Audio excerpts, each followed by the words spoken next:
Welcome into Candlestick Chronicles, a 49ers podcast on the Blue Wire Podcast Network. I'm Kyle Madson. I write about the 49ers over at NinersWire.com, part of the USA Today Sports Media Group.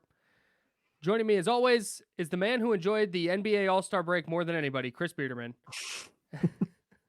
Just dialed into the East. Probably not as much West. as De'Aaron Fox and Domantas Sabonis, to be honest. Oh, I bet they were locked. Just completely dialed into whatever it was that was happening in Indiana. Probably so pumped they couldn't be there, enjoying the West getting beat by 30 points. It was a great experience. Just such a fun watch. You know what is fun? Scrolling through sglambchops.com. They are the finest clothing supplier in all of the land, in my personal opinion. They have, Chris, you're wearing the ash gray hoodie right now, and I don't know why you would wear any other hoodie if your Lamb Chops hoodie is clean. I actually just purchased another one in a different color. Used promo code Candlestick20, of course, to save 20%. But yeah, it's so comfortable and I wear it so often. I needed some new garb for the podcast. Sure. So I, because there are thumbnails on YouTube and stuff, and I don't want to just be in the same clothes the entire time. So got a new one, got a black one coming. I'm super excited because this thing has been my go-to for months and months since it's come out. And looking forward to add to the wardrobe. So shout out to our friends at Lamb Chops Comfortable Clothing. I'm actually wearing the shorts too. Got my zippered pockets. I don't know if you can hear them, but we know how useful the zippered pockets are. Nobody's breaking into your home and stealing something out of your pockets.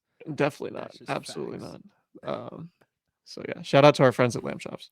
We love Lamb Chops. High quality, high fashion, and you always look dope. Promo code Candlestick20 for 20% off your order at sglambchops.com today. Join the herd. We're also sponsored by Cooperage Brewing. CooperagBrewing.com. That's where you can order beer if you're 21 and up and in the state of California. You order a case, mix and match.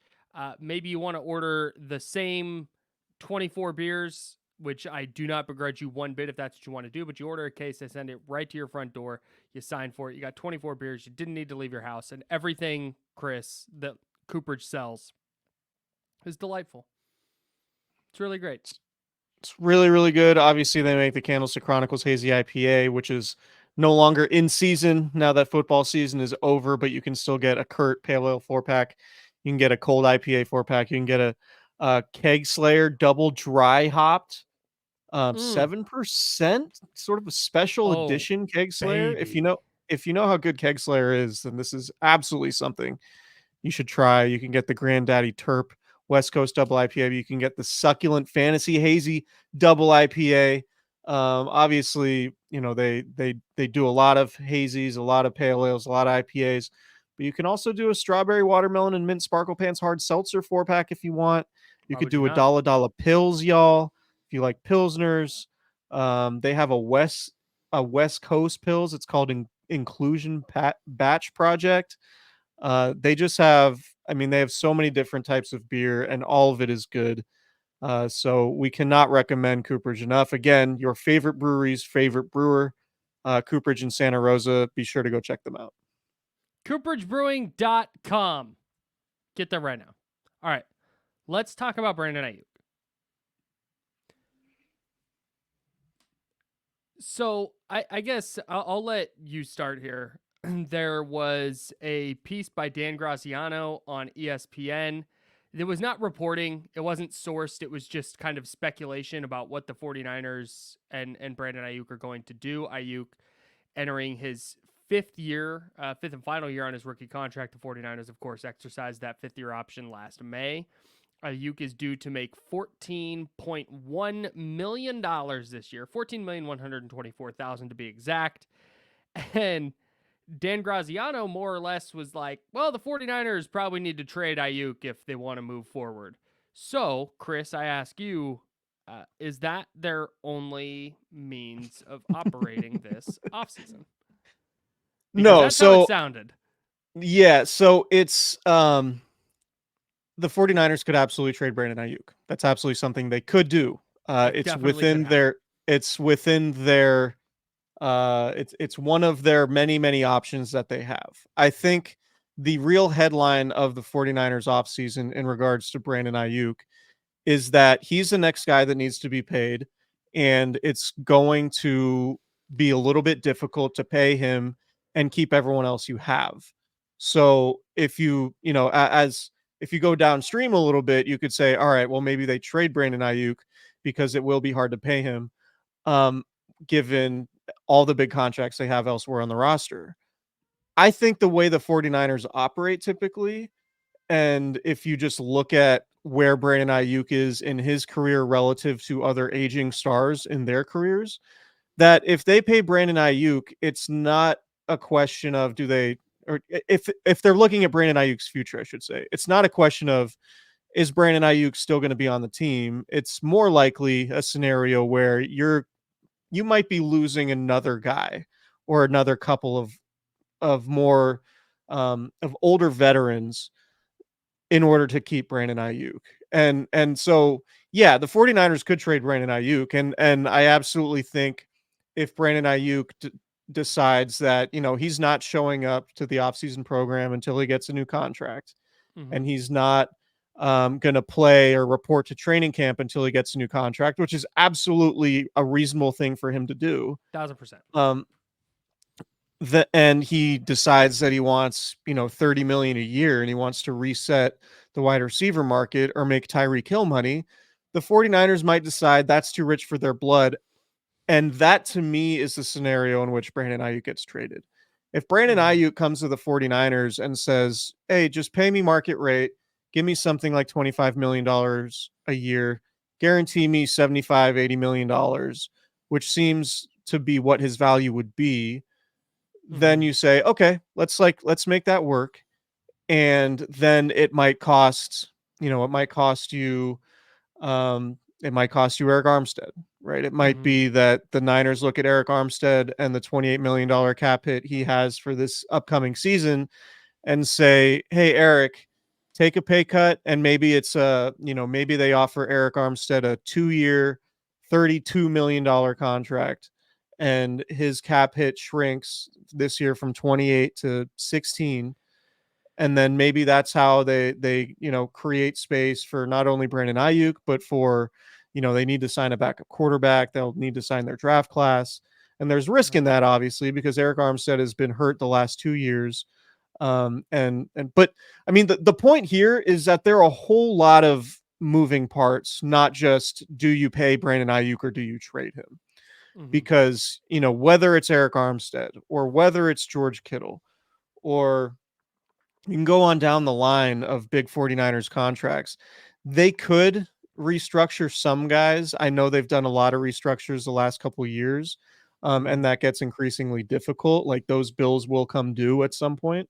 Mm-hmm. But for right now, to me, my read on the situation is that, yeah, if Brandon Ayuk's like, pay me $30 million a year and guarantee me 100, Mm-hmm. and the Niners just say that's too rich for our blood, we can trade you for a first round pick and a pretty good receiver draft, potentially a loaded receiver draft, and go replace him at a fraction of the cost, then maybe that's what they do. But if Brandon Sure. Aiyuk, who is represented by the same agency as John Lynch, if Brandon Aiyuk says, I just want what I'm worth, do you, like, pay me $25 million a year, guarantee me 75, 80, whatever, Mm-hmm.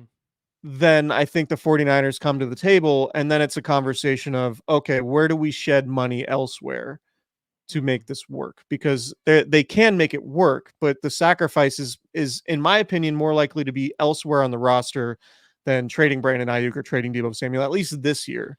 Because, What? and this is another thing, real quick, Brandon Aiyuk, you mentioned he's on his fifth year option for 14.1 million. Mm-hmm. If he signs a new deal, there's in all likelihood that deal is going to shrink, like that cap number is going to shrink for 2024. Mm-hmm. Deebo Samuel's contract is through 2024. So there's a scenario where if the conversation shifts to being, do you pay Brandon Aiyuk or Deebo Samuel, that's not a decision that you necessarily have to make for 2024, but that's a 2025 decision. And then maybe you kick the can down the road a little bit in terms of deciding whether or not you want to pay two receivers near the top of the market. But for now, it looks like to me it's going to be, paying Brandon Aiyuk is going to cost else like at some other spot on the roster, not necessarily, pay him or trade him. Right, and that's I think the important thing in all this isn't a hey, the 49ers can either afford to keep Brandon Aiyuk or they can't this year. Like this is a problem that will manifest in the next 2 or 3 years way more than it's a problem this year. And that's something the 49ers are going to have to work out. And like you said, if if Ayuk wants a AJ Brown deal, AJ Brown's making 25 a year with 56 and a half ish guaranteed. Like that's something I think the 49ers could pretty easily do. Yeah. But like you said, if he's like I want to be the highest paid receiver in the league, then you're going to have a DeForest Buckner situation where the Niners are going to maximize their roster and their value and move him. I think the interesting aspect of this is what is Brandon Aiyuk worth? Because we can sit here and we know that there are things he does as a blocker. There are times he is open and he doesn't get the ball. He's open almost all the time. It's pretty rare that Brandon Aiyuk runs a route where he's not available for his quarterback. But the problem is if you're the 49ers and you're going, okay, he wants who did I say? AJ Brown money. AJ Brown, 158 targets, 106 catches, 1,500 yards, and 7 touchdowns. Brandon Aiyuk, 105 targets, 75 catches, 1,300 yards, and 7 touchdowns. Like this is where this becomes a little bit of an issue for the 49ers. Is Brandon Aiyuk just might be like way overqualified for what they need at receiver. Now, the question then becomes what does that look like in 2 or 3 years where, hey, maybe you don't have Christian McCaffrey. Maybe you don't have George Kittle. Maybe now you are a more heavy drop back and throw team where you do need a receiver who's capable of producing on 150, 160 targets a year. And that, I believe, is certainly something Brandon Aiyuk can do. Yeah, I think when it comes to long-term sustainability, like if you look at the 49ers skill guys, which one do you think has the best chance to be as good now or as good in 5 years as he is right now? It's Aiyuk. It's not even close. It's Ayuk, right? Like George Mm-hmm. Kittle is north of 30 and has been Yeah. banged up a lot, plays a very physical brand, has needed shoulder surgery for years. The shoulder became an issue in the Super Bowl, right? Deebo Samuel also plays a very physical brand, has dealt with injuries for a while. I think comparing and contrasting Deebo Samuel to Brandon Ayuk is really fascinating Yeah. because Brandon Aiyuk is the better route runner. I would say Brock Okay. Purdy has more chemistry with Brandon Aiyuk than he does Deebo Samuel, particularly on Mm-hmm. downfield throws. Yeah. Deebo Samuel is, and I saw Guy Haberman make this point, so it's a good one. And it's a good one. I don't want to be biting him necessarily, but Guy said that Debo's kind of quarterback proof, right? Like you could Sure. throw bubble screens and, like short passes to Debo that he can turn into big gains, and you don't necessarily need elite quarterback play from. Now, I don't know that that necessarily matters to the Niners so much because they believe they have a good quarterback in Brock Purdy who can push the ball downfield. And it's not like, if it were Trey Lance and Kyle Shanahan very clearly didn't trust Trey Lance to run the full breadth of the offense, then maybe you would be more inclined to keep Deebo over Ayuk if it came down to having to just keep one of them, which it Mm-hmm. might. And I think that's a possibility after next year. Like I Sure. could see the 49ers decide, hey, instead of playing out the last year of this deal with Deebo Samuel, maybe we trade him to the Jets. And Mm-hmm. he plays the last year of his contract there and we get a first round pick or Sure. whatever. I Mm-hmm. think that's a conversation for next offseason potentially. Right. But I just think Brandon Ayuk's game is one that he could 5 years from now, he could be just as good as he is now. Like that, Yeah. those types of receivers last in the league. And he's physical, he's a good route runner, he's a very willing blocker. He's not scared to like fight linebackers, right? Like there aren't a ton of receivers who are like actively trying to fight linebackers, Yeah. including like the baddest dude in the league and Fred Warner during training camp practices, right? So I think for those reasons, it's really important for the 49ers to keep Ayuk. I just don't think it's going to come at the cost of, it's not a DeForest. I think there's a big difference between the DeForest Buckner situation and the Brandon Ayuk situation Yeah, there's a in that, positional value problem. well, there's a positional value thing, but there's also, the 49ers had other free agents that they needed to sign when they traded DeForest Buckner. They had Eric Armstead up for a new contract. They had Jimmy Ward up for a new contract. So they looked at it like, okay, we could get a first round pick and re-sign two starters, or we could potentially lose two starters, not get that first round pick, and have DeForest Buckner. Right. And that was a trade-off that they made. There isn't really that trade-off because the 49ers don't have free agents this offseason that they necessarily have to break the bank for. Right. So in terms of paying Brandon Aiyuk, it's more about like, can you figure it out with Eric Armstead? Do you release Eric Armstead? Do you sign an extension to shrink his cap number this year? Right. Is it, do you sign do you have George Kittle take a pay cut and maybe, add a void year to the end of his deal or something? There are ways that they can do it, but it gets harder.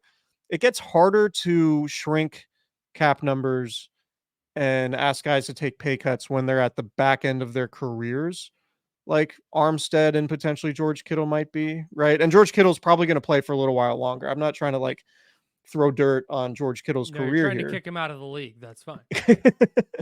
But realistically, it's like, all right, if you're looking at these options, like Mm-hmm. who's going to be a guy who you bank on for the next 4 years? Right. Is it a receiver entering his prime right now, or a tight end at the back end of his prime who has a Sure. long injury history? So, Yeah. um, it's tricky for sure.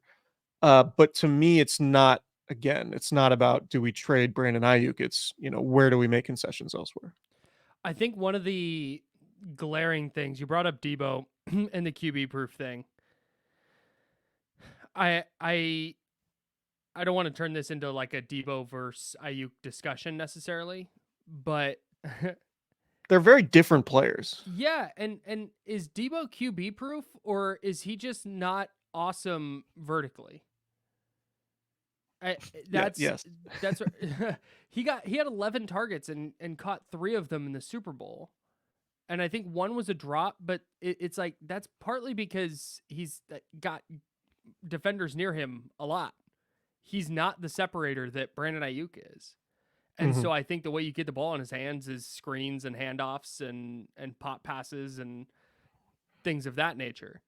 So that's the other thing. When you look at Brandon Aiyuk, he was 36th in the league in targets and 7th in receiving yards.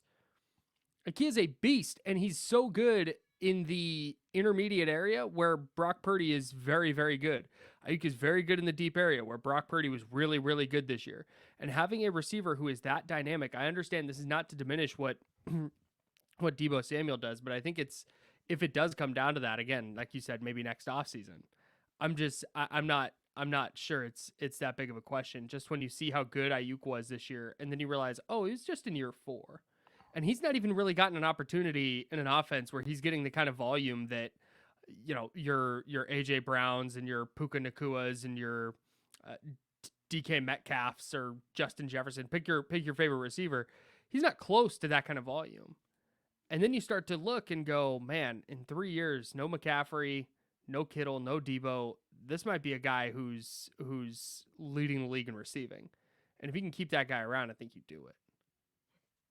Yeah, we're in agreement. Yeah. We're in agreement. Yeah, Armstead thing, like to me, that's the place you got to look, and like you hate to say it because Armstead's been a really good player. He obviously Sure. means a ton to the organization, but if you're talking about a guy that's making $28 million and basically since he led the 49ers in sacks in 2019 when he had 10 and he had a best year of his career, Mm-hmm. 3.5 next year, 6 in 2021, and this was after trading to Forrest Buckner. So he had 3.5 that first year, 6 in 2021, no sacks in 2022, played in 9 games while hurt, and then was hurt for a significant portion of this year, missed 5 games, only played in 12 overall, was good in the playoffs, only had 5 sacks. And so It's super tough because Armstead's been with the team for 9 years, Mm-hmm. and I've spoken to him about this, and it means a lot to him to potentially be on the 10-year wall, and he absolutely deserves to be on the 10-year wall because It's been awesome. he's been awesome. Like he came in 2015, the They Jim were Tom terrible. Sula year, Yep. um, played all 16 games, then was hurt the next two, and everyone's like, "Is he a bust? Is he a bust?" And then, 2018 through 2021, he doesn't miss a game. He's one of their Mm-hmm. best players defensively. He gets paid midway through that span, and the production hasn't necessarily been there. Mm-hmm. And so, I don't know if there's another team in the league that's willing to pay Armstead $28 million next year. Sure. So, and I would need to look at what the numbers would be if he were to get traded. But, if the 49ers say, "Hey, Eric, let's turn this 1-year deal, this 1-year $28 million deal into, a 2-year $32 million deal," maybe he gets more money overall, has an extra year tacked onto it while the 49ers shrink his cap number. And that way, that's the concession that you make in order to make Brandon Ayuk's money fit long term. Pre-June 1 trade, the 49ers are eating 22.8 million this year on top of all the dead money in his 3 void years. Okay. So he's like impossible to trade basically. Yeah, but I mean the acquiring team is only picking up like 5.5 million or something. So That's true. if I'm reading this right, but but then you're looking, if you're the 49ers, and it's like, is that worth the savings at that point? Do you just hang on to him because he's still a good player at a position Yeah. where the Niners don't have a lot of depth? But the bottom line here is the 49ers Brandon Aiyuk situation, and our friend Nick Wagner has written about this at ESPN. It's not in the 2024 offseason, the 49ers either have to sign or trade Brandon Aiyuk. Those are their two options. That's it. Right. Check that. Those are their options because he's not going to play on his 5th year option. But it's not like, oh, they have to trade him or blow the team up. That's not Yeah. it. It's a That could be the complicated case. issue with Yeah. it's just a complicated issue with a lot of moving parts. Yeah, it's not as simple as keep Brandon Aiyuk or keep the team together. And to me, not real. the way they value him a lot. Just want to reiterate before we get out of here. The only I think Kyle way Shanahan fucks with Brandon Aiyuk heavy. Yes. The only way that Brandon Aiyuk isn't back is if he's like, pay me $30 million a year and guarantee me 100. Yeah. And then they're kind of like, Yeah. maybe we'll go like trade Brandon and then package picks and go get Roma Dune CA or whatever from Washington or something. I don't know. Or bolster that offensive line. Which we That's can talk another about topic. next episode. That's another topic for another day. All right. I think that's it on the Brandon Aiyuk stuff. Unless you have any final notes. There's some other. I want to talk about the offensive line at some point. I want to talk about Juwan Jennings and what the Niners do with him. He's a restricted free agent. We can talk about that. We got plenty of offseason stuff coming up for you. So make sure to stay locked in on YouTube, youtube.com/@Candlestick Chronicles podcast, or just go to YouTube and search Candlestick Chronicles. We have our videos there. We're live. Probably not a couple times a week during the offseason, but we'll try and go live throughout the offseason at various points, especially, around free agency, around the draft. We'll have a ton of coverage of that stuff coming up for you. And also subscribe wherever you get your podcasts. If this is your first time listening or watching, shout out. Appreciate you. Make sure to subscribe. If you have friends who are Niner fans and they're looking to get past the Super Bowl loss and look ahead to next year, we'll have you covered. So make sure to have them subscribe either at YouTube or wherever they get their podcasts as well. Thanks, everybody, for watching and listening. We'll talk to you next time.